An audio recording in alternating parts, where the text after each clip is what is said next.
Halo, Assalamualaikum warahmatullahi wabarakatuh. Saya Franky Cahyadi. Dalam video hari ini, saya akan mensosialisasikan tentang Undang-Undang ITE. Baiklah, kita akan melihat perubahan dari tahun ke tahun perubahan Undang-Undang ITE. Undang-Undang ITE merupakan singkatan dari Undang-Undang Informasi dan Transaksi Elektronik.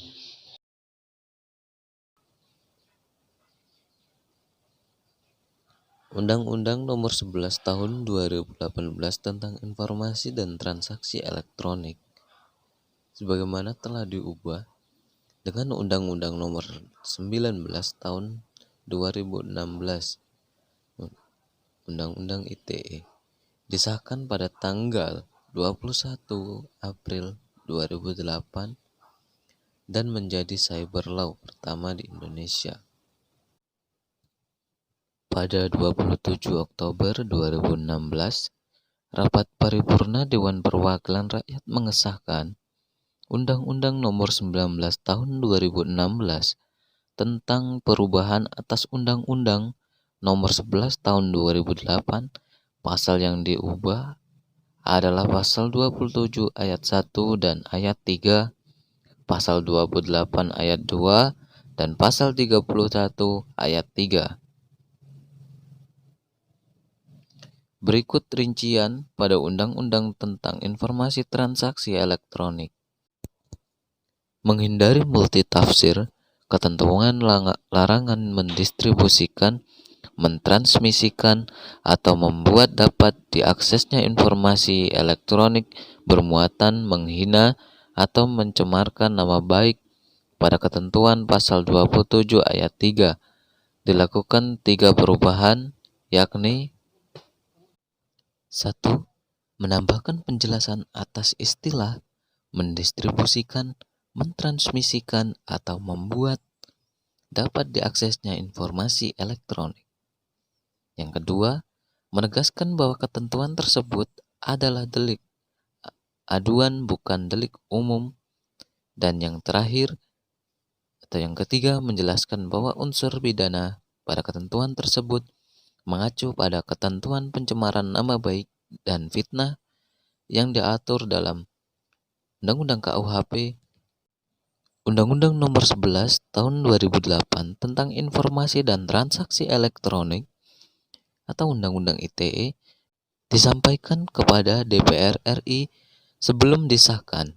Undang-Undang ITE diundangkan pada 21 April 2008 dan menjadi cyber law pertama di Indonesia. Menurunkan ancaman pidana pada 2 ketentuan sebagai berikut. Yang pertama, ancaman pidana menghina atau mencemarkan nama baik diturunkan dari pidana penjara paling lama 6 tahun menjadi paling lama 4 tahun. Dan denda paling banyak 1 miliar menjadi paling banyak 750 juta. Yang kedua, ancaman pidana mengirimkan informasi elektronik berisi ancaman kekerasan atau menakut-nakuti dari pidana paling lama 12 tahun menjadi paling lama 4 tahun. Dan didenda dari paling banyak 2 miliar menjadi paling banyak 750 juta. Melaksanakan putusan Mahkamah Konstitusi. Terdapat 2 ketentuan, yakni 1. Mengubah ketentuan pasal 31 ayat 4 yang semula mengamanatkan peraturan tata cara intersepsi atau penyadapan dalam peraturan pemerintah menjadi dalam undang-undang. Yang kedua, menambahkan penjelasan pada ketentuan pasal 5 ayat 1 dan ayat 2 mengenai keberadaan informasi elektronik dan dokumen elektronik sebagai bukti hukum yang sah. Melakukan sinkronisasi ketentuan hukum acara pada pasal 47 ayat 5 dan ayat 6 dengan ketentuan hukum acara pada KUHP. Berikut merupakan sinkronisasi ketentuannya. Yang pertama, penggeledahan dan penyitaan yang semula harus mendapatkan izin ketua pengadilan negeri setempat disesuaikan kembali dengan ketentuan KUHP. Yang kedua, penangkapan penahanan yang semula harus meminta penetapan ketua pengadilan negeri setempat dalam jangka waktu 1 kali 24 jam disesuaikan kembali dengan ketentuan KUHP. Memperkuat peran penyidik pegawai negeri sipil dalam Undang-Undang tentang Informasi dan Transaksi Elektronik dan ketentuan pasal 43 ayat 5. Yang pertama, kewenangan membatasi atau memutuskan akses terkait dengan tindak pidana teknologi informasi. Yang kedua, kewenangan meminta informasi dari penyelenggaraan sistem elektronik terkait tindak pidana teknologi informasi. Menambahkan ketentuan mengenai right to be forgotten atau disebut juga dengan hak untuk dilupakan pada ketentuan pasal 26 sebagai berikut. Yang pertama, setiap penyelenggaraan sistem elektronik wajib menghapus informasi elektronik yang tidak relevan yang berada di bawah kendalinya atas permintaan orang yang bersangkutan berdasarkan penetapan pengadilan.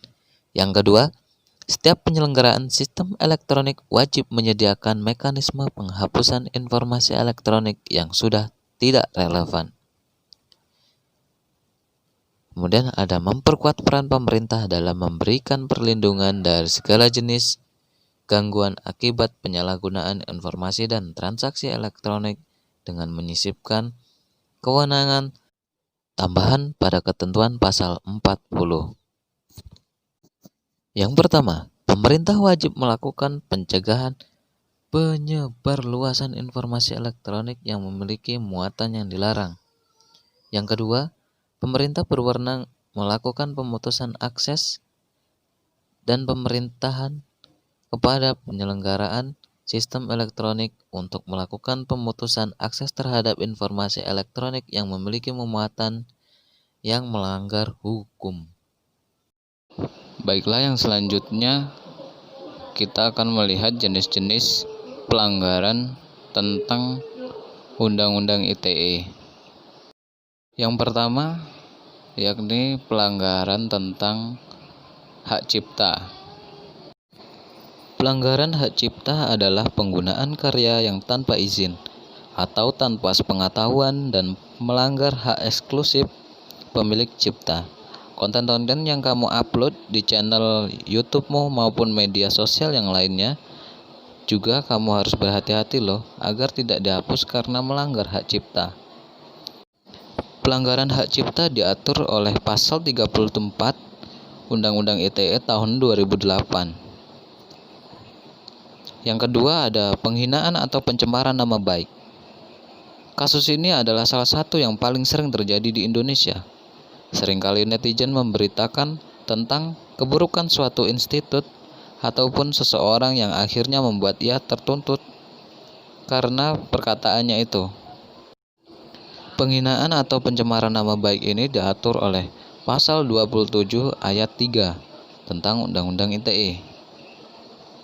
Kemudian yang ketiga, ada ujaran kebencian. Hati-hati ya sobat, saat kamu berkomentar sesuatu di media sosial yang sering berisikan informasi tentang nada negatif dan bisa memunculkan permusuhan antar individu, berarti kamu sudah melanggar undang-undang ini. Komentar yang melecehkan sara juga bisa dituntut menggunakan pasal ini.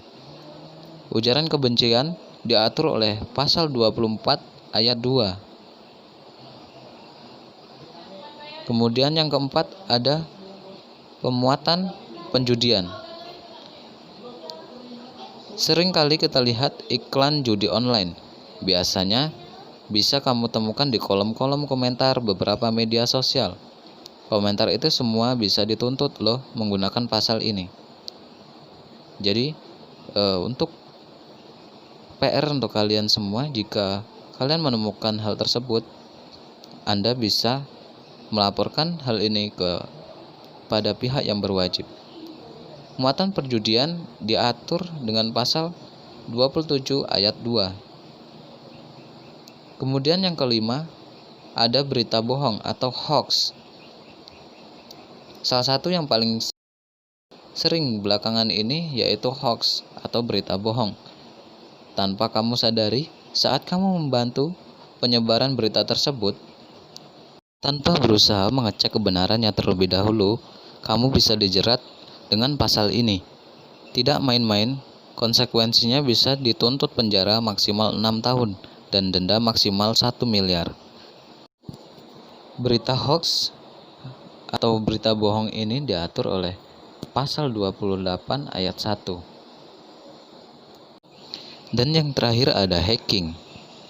Berada di pasal 30 berisi, kalau kamu dengan sengaja dan tanpa hak atau melawan hukum mengakses sistem komputer dan sistem elektronik dengan tujuan apapun, kamu bisa dijerat dengan pasal ini.